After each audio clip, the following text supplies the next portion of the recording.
Welcome to the Business Extra podcast. I'm Mustafa Al-Rawi, the National's Assistant Editor-in-Chief. We're here in Abu Dhabi. With me is my co-host and the National's Feature Editor, Kelsey Warner. Hi, Kelsey. Hey, Mustafa. So this week, we're going to discuss the economic outlook for the Middle East. The IMF has put out its most latest forecast for this year. Looks a little bit back at what happened last year, which wasn't too bad, actually, for most of the economies. But the main takeaways from what the IMF is saying that it's going to be a uncertain year, not just from the Ukraine conflict, for other reasons, but also the outlook is quite divergent depending on which economy you're talking about. Sure. And so International Monetary Fund, we're taking a big step back today, and I believe it's an opportune moment to sort of set the table for the year ahead and look ahead. And you had a fairly big interview with the IMF yesterday to discuss outlook, and kind of eager to hear your thoughts. We'll have a bit of an interview within an interview here on this episode, because from a journalist perspective, I'm curious to hear what you heard from the IMF and what the top stories will be coming out of their outlook. I spoke to Jihad Azour, the director of the Middle East and Central Asia Department at the IMF, ahead of the release of the report. We'll listen to that in a moment, but now please do hit that subscribe button. If you're on YouTube, hit that bell. Let's go to that interview now with the IMF's Jihad Azour. Jihad, welcome back to the Business Extra. It's good to be talking to you again. This week, the IMF has put out its Middle East and Central Asia Regional Economic Outlook Report. It's a critical time to get this perspective from the fund. Perhaps you can run us through some of the key messaging that is coming out from your analysis at the moment for the economies in this region. Hello, and thank you for having me again. Of course, the region that was going through a promising recovery, both in Caucasus, Central Asia, and the Middle East, has been faced since the war in Ukraine with a severe amount of shocks. Directly and indirectly, both regions were hit by the increase in food and commodity prices, by also the fluctuation in capital flows and the impact on interest rates, as well as also by the hikes in inflations. Of course, this crisis will affect the prospect for this year, but we are going to expect a divergent outlook where oil exporting countries will enjoy the high level of oil prices and the high demand for oil. And on the other hand, oil importing countries, here the situation is different. For low-income countries, they will face the impact of increased in food and commodity prices. And the risk for them is to go through food security problems. For the middle income countries, the emerging economies, they will face the impact of increase in prices of commodities and food, the increase also in interest rates and spreads, and the uncertainty that the global economy will cast on them. Caucasus and Central Asia are in the eye of the storm because of their proximity with Russia. They have strong ties, trade, and financial transactions, but also remittances are important for their economies. Going forward, it's very important for those countries to calibrate their policies in order to reduce the impact of inflation on their economies, address the pressures while protecting the most vulnerable, but also calibrate and coordinate their policies in order to navigate the exit from the two back-to-back shocks, COVID-19 and the war in Ukraine crisis. Yeah, you mentioned these back-to-back shocks, Jihad, and really 2021 for the region at least was, not a bad year. We saw a rebound from the pandemic. And then at the start of 2022, what we've seen is, immense uncertainty created by the conflict. And also you rightly pointed out a divergence within the region, depending on whether the economies are oil importers or oil exporters. But inflation seems to be affecting everyone. But I mean, is the most uncertainty around the duration of the conflict, if the conflict were to end soon or persist for the rest of the year, would that be the biggest factor that we need to keep an eye on? Well, there are several issues that we need to keep an eye on. First of all, the high level of inflation that has been exacerbated recently by the increase of price in food and commodities. This is an important issue, especially that has a big social impact. Headline inflation drove prices up in 2021 and also in 2022. The second issue that we need to look at is the second round impact of this war and the crisis. Some of those countries have very strong economic ties with Europe, for example, North African countries. The slowdown that we see in China could also have an impact on the outlook of the economies of the region. Three, uncertainty brings volatility. The volatility in oil price, but also the volatility that we see in the mood of investors. We saw in the beginning of the year some outflows from important emerging markets in the region, like, for example, in Egypt. And those are issues that we need to watch. Last but not the least, unemployment went up, and also the vulnerable groups faced a huge impact of the COVID crisis and the current one. And therefore, there is a risk of social unrest that calls for adapting or changing or improving the way fiscal policies are conducted, both on the expenditure side to focus more on social protection, and also on the revenue side to increase equity, and also to have the capacity to get additional resources to redistribute better government resources. So we can talk a little bit about the divergence of economies in the region. And for example, when it comes to the Gulf, of course, the UAE, where I'm speaking from today, is one of the biggest oil exporters in the region. And they have a very different outlook compared to, and this is the Gulf countries, compared to other economies in the region. And in fact, it seems that your growth rates have been revised upwards for this region. So I guess the question is, can the Gulf be insulated from the wider region's uncertainties and problems and have a better 2022 than perhaps we expected at the end of last year, given that oil prices are high?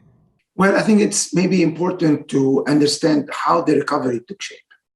Last year, the policies that were introduced in terms of vaccination, in terms of adjusting the ecosystem for the economy to work, and the various measures to support livelihood and also lives paid off. And we saw economy recovering starting 2021, accelerating in the second half of the year, that led to upgrading the outlook for most of the countries in GCC. 2022 also, thanks to, for example, in UAE, to Expo, as well as also to improvements in certain legal frameworks like the labor law, like the various measures that attracted investors and labor, we see the economy accelerating the recovery on the non-oil sector. Of course, the increase in oil prices and the production increase has amplified the recovery that we saw last year. I think what is important going forward is to understand that this windfall is a very precious one that need to be well invested. In the next 3 to 4 years, we expect that additional reserves will increase by more than $1 trillion. Those reserves need to be used to accelerate the diversification of the economy, reduce dependence on oil, become less pro-cyclical, allow the private sector to lead growth. Those are the priorities for UAE as well as also for other countries in the GCC. So it's an opportunity, really, to use this windfall, as you put it, to do the right things, to put the right policies in place for the Gulf, to kind of not just say, this is the end result, this is what we wanted, but rather to use this moment to set themselves up for the medium and long term, which makes a lot of sense. If I could come back to, Jihad, if you don't mind, to the issue of food prices, inflation. There's a mention in your report about the need for international cooperation to prevent a food crisis. Does the IMF have more sort of color on what international cooperation would look like? Is it regional? Is it global? What's the vision here? It should be at both levels, global in order to secure that supply is not constrained and allow those who are food-dependent countries to remain able to have access to these basic commodities.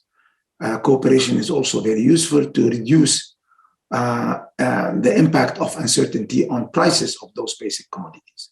On the other hand, low-income countries in the region and elsewhere may face a bigger problem because the reserves of those commodities is very limited in time and in quantity, but also the impact of the increase in prices will create a huge impact on their social stability, especially that most of their population depend in their consumption on those products. Therefore, it's very important to maintain global cooperation, and the role of institutions is important.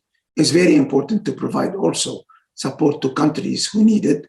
And also it's very important in each country to use this moment to improve social protection mechanisms, make them more targeted, allow the low-income groups to have at least a floor of social protection. And last but not the least is to fight inflation, because inflation is a tax that affects more the poor than the high-income people. So, Jihad, the very interesting points you raised there, and it kind of leads me to maybe go around the houses, if you like, of the specific economies in the region. And if I start with Iraq, for example, because that's a very interesting scenario where Iraq, as a big oil producer, is going to see benefits from the windfall, as we say, for higher oil prices. It's going to have a much bigger surplus, for example. However, the government has been cutting back on the salaries of pensioners and civil servants. It's talking about a cash crunch. But also, on the other hand, there's discussion in Iraq about certain reforms, fiscal reforms, and what's required. I mean, how can Iraq, I guess, as the report puts it, walk the fine line on policies to, in the short term, improve the quality of life for its people, but in the medium to long term, get the structure right so that they can take advantage of this particularly lucky period? You're raising a very important point, and let me here start by saying two things. One has to be very careful about the risk of volatility in oil prices. If you remember, in the last 2 years, we saw oil prices below $20 the barrel and above $117 the barrel. This is a sobering information that requires from all countries to be vigilant in the way they manage the windfall from increasing oil prices and avoid pro-cyclicality. Second, it's important to differentiate between oil exporting countries who have buffers and who have reserves and those who have less. Iraq is among the countries who have less buffers and reserves. And we saw it during COVID, how this played negatively in Iraq. On the other hand, it's very important to improve the social infrastructure in Iraq by having a better targeting of the social protection mechanisms, by reforming the state to provide better quality of services, including the social services that COVID put under strain and under pressure. Therefore, in a country like Iraq, you need to maintain the two tracks. One is to use wisely the resources that came with the increase in oil prices, but also to do the structural reforms and put economic management in the medium-term framework. Otherwise, the volatility in oil price will affect the stability of the economy going forward. Therefore, there is no moment to lose, and it's important to use this windfall to accelerate and to foster an economic transformation that Iraq needs. So if I pick up also on Egypt, a country you've mentioned today, it seems as if already Egypt's moving forward on a lot of changes that are required. They're particularly sensitive, of course, on the food security front with wheat supplies from Ukraine and Russia, but also for their population in terms of food prices. So in terms of where Egypt are, does it seem as if there's momentum there? Also in discussions with the IMF as well about, again, using this moment to make the right policy moves going forward? One here should recognize that Egypt was affected directly by the war in Ukraine. Trade relations, tourism, inflows from Russia and Ukraine are important for the Egyptian economy that was still dealing with scarring and the aftermath of the COVID crisis. The government has made certain economic measures. In the beginning, they used some of their reserves to defend capital flows. but they gradually moved into allowing exchange rate to become more flexible and adjusted interest rate in order to address inflation. Inflation has reached level that went beyond the corridor of 7+2%, and therefore it's important to keep inflation under control. It's also important to address the issue of capital flow management by maintaining the flexibility in the exchange rate, and on the fiscal side to regain the path to a positive primary surplus, primary balance in the budget that Egypt has prior to the COVID crisis. And for that, certain number of reforms are still needed in terms of structural reforms that will allow the Egyptian economy to keep growing at an acceptable and good pace, as we saw in the past, and to create the needed jobs for the young Egyptian population. The role of the private sector is going to be critical going forward in creating jobs and expanding the size of the Egyptian economy. So if I move to Lebanon, and a country that obviously has had a lot of difficulties even before this year in the conflict in Ukraine, and even before the pandemic as well, Lebanon's made some progress in terms of talks with the IMF for money to help it correct itself. But it seems to be perhaps the level of support short of what the government needed. But is this enough? Again, I talk about momentum. I talk about seizing this moment. Is there enough, do you think, given the outlook for Lebanon, given the challenges we've discussed today, is that enough to get Lebanon back on the right path, at least the beginning of it? Well, as you know, the fund and Lebanon reached staff-level agreement to help Lebanon deal with one of the most challenging crises for Lebanon and in the region. Last year, the fund provided almost $1 billion of SDRs, special drawing rights, to Lebanon, and this has helped the central bank beef up its reserves. The staff-level agreement is based on the key pillars that Lebanon needs to recover from the crisis, address one of the most challenging financial crises of the history, in the history of Lebanon, that has led to the default in 2020, but also deal with the social consequences of the extreme high inflation that Lebanon is going through. In addition to that, it's important to reform the public sector, increase the level of transparency and fight corruption, and allow the provision of good quality of public services and reduce their deficit. Last but not the least is to widen the social protection framework. Those are the pillars that the reform program of the Lebanese government is based on, and this is where the fund is trying to help. Lebanon needs to have a consistency in the reform agenda, and we hope that this program with the fund would help in that, but also Lebanon needs international assistance. And also we hope that the program with the fund will help coalesce both regional and international support to help Lebanon recover from this extremely severe crisis. And obviously a long way to go there with Lebanon. A lot of work needs to be done. If I ask you about Tunisia, where the situation is fragile in terms of efforts for the economy to recover, both in terms of tourism and from the pandemic, where in the outlook does Tunisia fall? Well, Tunisia faced back-to-back two important shocks. COVID-19 crisis had a big impact on both economic activity, and especially also on some of the weak links with the large informal sector and high level of unemployment at the youth level. And then came the war in Ukraine that is having an impact with increase in prices, but also indirect impact because of the strong trade relationship between Tunisia and Europe. The government of Tunisia has put in place a comprehensive reform program that is being currently discussed with the various stakeholders in Tunisia in order to create support around those important pillars of reforms. What are those? One is to stabilize the economy.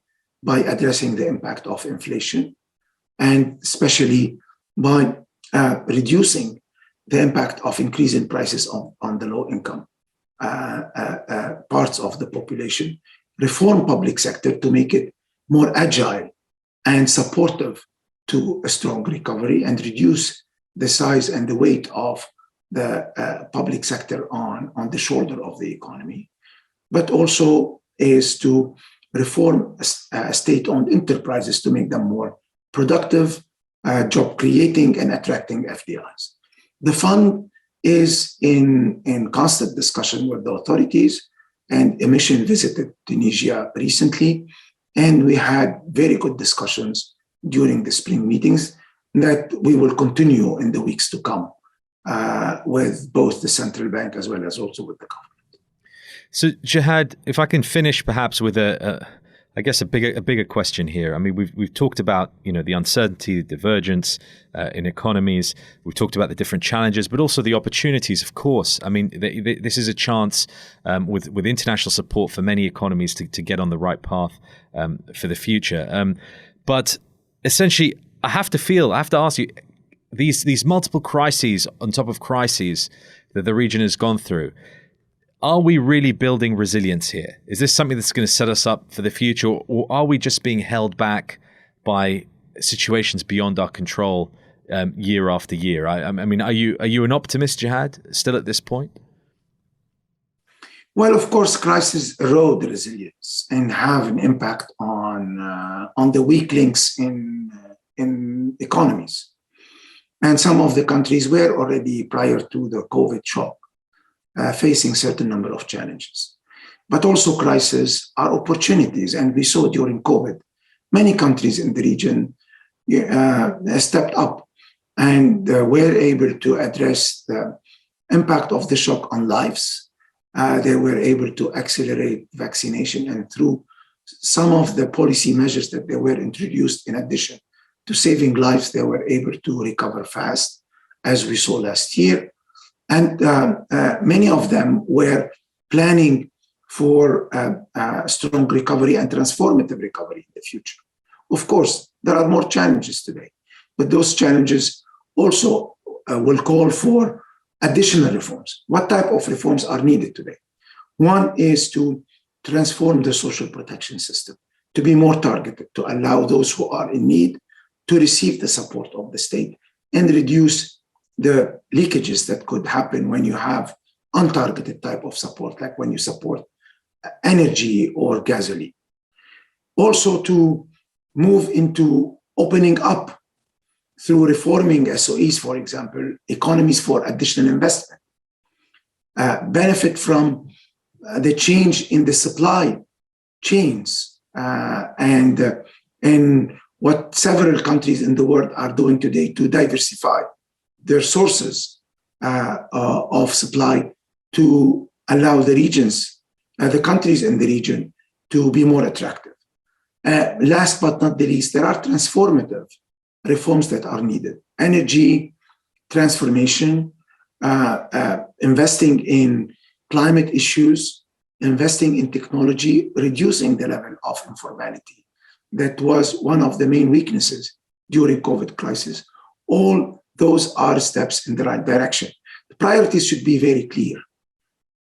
Reduce the level of unemployment, especially at the youth, and allow the state to provide protection to those who need it. Those are two important priorities. This requires good coordination of public policies, wise policies. It requires also to strengthen the quality of public services, especially education and health, and increase the level of trust in the private sector, who is able in the region to lead the growth. Jihad Azour, thank you so much for being with us today. Thank you for having me. So that was Jihad Azour from the IMF talking about the outlook this year for the Middle East and North Africa economies. So you walked out of that interview yesterday, and in your mind, speaking as a journalist, what were the headlines kind of swirling in your mind? What was some of the top line elements that you heard from that interview? So first of all, Gulf economies, the major oil exporters, plus Iraq, are going to have much higher revenue this year than they did last year. because oil prices have been up, largely because of the Ukraine conflict. So that's on one side. That's relatively positive. But Jihad Azour talked about this being, a precious windfall, a unique moment. This is the time to really accelerate economic diversification strategies, get your social policies right, do what needs to be done while you have this money. The idea being it might not come again. And so interestingly, okay, this is a chance to be reinvesting back into economies, future-proofing. When we think about inflation, food insecurity that comes with this rising inflation that we talked about, I think a couple months ago now, about commodities in Egypt, for example. Okay, taking a step back, reinvesting, what are the reinvestment priorities? What should they be? Is it in food security? Is it in localizing manufacturing? What are some of the lessons we've learned coming out of the pandemic, facing uncertainty? What happens next? What are the investment opportunities? So policymakers, and this doesn't just apply to the sort of Gulf energy exporters, but all economies have got to prioritize, according to what Jihad Azour was saying, on employment, especially youth unemployment. Policies that go towards tackling that behemoth that's been sort of a big thing for the region for some time. Secondly, the private sector has to be accelerated and even more enabled, because that's what's really going to drive future growth and resilience as well. So those two things are really important. Also, in terms of any social safety nets, have to be targeted. So these kind of blanket subsidies for energy or other commodities have to go. And really, any support from the government has to be focused on the most vulnerable people. I want to dig in a bit more to divergence, uncertainty. Can you talk a bit about the dynamics at play that are causing divergence? So you have the countries that have to import their own energy. And obviously with oil and gas prices rising, and in some cases there being supply crunches, that's adding to inflationary worries and concerns. Inflation in the Middle East, North Africa ran 14.8% last year, according to the IMF. And this year it's potentially going to be a problem as well. So tackling inflation, how you tackle it, how you bring it down, the knock-on effect on food prices, that's all creating a lot of uncertainty. Unemployment's been rising as well, partly because of COVID, because of other systemic issues as well. That's more uncertainty. But really, the big question right now is how long will the Ukraine conflict last? And how long that lasts will have an impact again on the outlook, because that's causing potentially a problem for food supply and is obviously stressing out supply chains and is again adding to inflationary pressures. Speaking about more on divergence, inflation popped up right at the top, and it's been a top headline coming out of the U.S. and in parts of this region. But why has the GCC been relatively insulated from these inflationary pressures? What's going on there? I think the important thing here is that with any kind of economic rebound or economic growth, you're going to get inflation. So, we had that stop-start during the pandemic. Last year, economic activity came back. You're always going to get rising prices. We went from where, at one point, technical oil prices in the US were negative, right? And oil demand was, very, very low, to now the sudden surge back. So that's been a big factor behind inflation and prices. Here in the Gulf, in the UAE, Saudi Arabia, as energy exporters, the energy part of the inflation equation isn't so intense as it might be in somewhere like Jordan, Egypt, Lebanon, other parts of the region. But I think everybody's seeing food prices rise, but also the general costs because of the supply chain, those are going up too. But if I go back to the pandemic, and Jihad Azour touched upon this, a lot of the medicine that's required now was taken back during the pandemic. So obviously having good vaccination rates helped, because that mitigates the impact of any resurgence of COVID and the cost of that to economy as well as health sector. But also looking at supply chains, looking at how we can make them more resilient, make them more regional, more local. A lot of that work was done. And then, as you know from your reporting, agri-tech, other investments in other important areas were made as well and increased. They didn't stop here just because of the pandemic. In fact, they tried to, what would you say, future-proof it? I would say an overused phrase. But my takeaways from reading the report and listening back to your interview really the stories I want to watch in the year ahead are really around food security and supply chain, that those are the two major opportunities that this region, opportunity and threat, depending on what side of the economic scale you're sitting on right now, as you discussed with divergence. If you're on the right side of this scale, supply chain and food security are massive opportunities.